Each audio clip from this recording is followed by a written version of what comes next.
Welcome to HiBiz News. My name is Kamal Madishetty and I'm going to talk to you about India's bilateral relations with one of its most important neighbors, Bangladesh, particularly in light of some of the recent events. Now, the first thing about India-Bangladesh relations that we need to understand is that under the leadership of Prime Minister Modi and Prime Minister Sheikh Hasina, the diplomatic ties between the two sides have really blossomed. They have grown from strength to strength.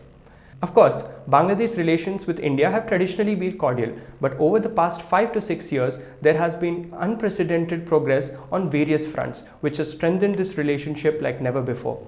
The robust diplomacy between the two sides has been illustrated on multiple occasions. We saw several high-level visits, including the visits of prime ministers from both sides.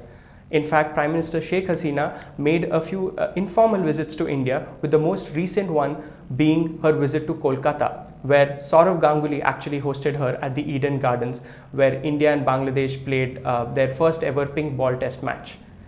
But it's not just the high-level visits. Several projects have been signed over the past few years, spanning across infrastructure, energy, connectivity, and so on.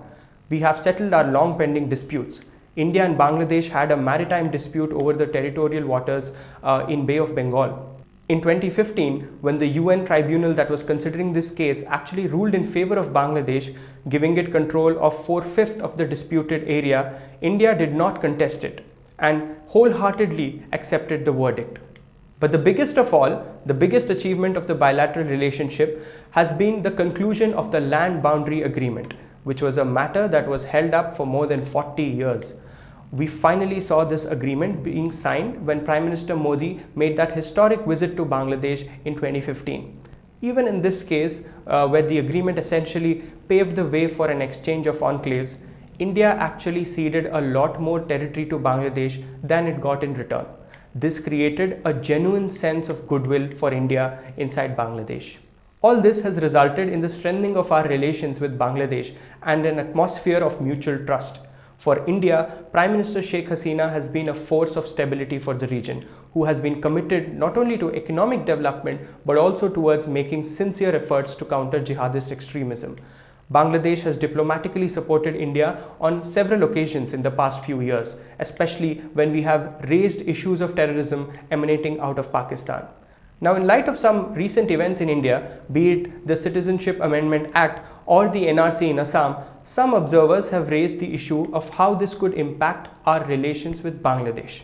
It is a valid question because the CAA basically is a recognition of the persecution that minorities face in Bangladesh. Although this is a reality, it is something that might be diplomatically difficult for Bangladesh to accept. Moreover, it is people from Bangladesh who have been illegally migrating into India's northeast over many decades now. This is a fact that has been well established by landmark judgments in the Indian courts, be it in 2005, 2006 or 2014, that have specifically documented the impact of Bangladeshi Muslims inside Assam. But all this is a test of the maturity of the bilateral relationship between India and Bangladesh.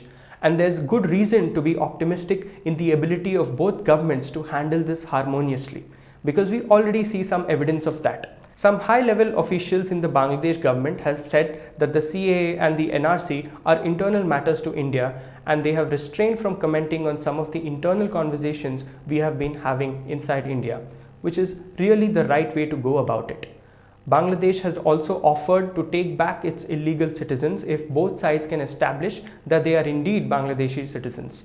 The key for India, therefore, is to continue engaging with Bangladesh at the highest level and to keep them in the loop. Going forward, there are 4 things that I think India should prioritize in its relationship with Bangladesh. The first is to continue our close cooperation over economic, development and security issues. In particular, we must expand our trade ties as well as continue to cooperate on counter-terrorism. The second, implement our commitments well in time, especially those related to infrastructure projects, so that we walk the talk. This particularly becomes important in light of growing Chinese presence in our neighborhood. The third, maintain constant engagement over potentially sensitive issues such as the NRC. We must articulate our concerns regarding illegal migration from Bangladesh and seek cooperation from the Bangladeshi government over this matter. Finally, we must continue to speak up for the safety of minorities within Bangladesh, particularly Hindus who have faced religious persecution there. The Bangladeshi government has made some sincere efforts, but the challenges are far from over. Radical Islamist groups continue to operate inside Bangladesh, who not only play a role in radicalization by propagating jihadist extremism, but also are responsible for the persecution of Hindus and destruction of temples.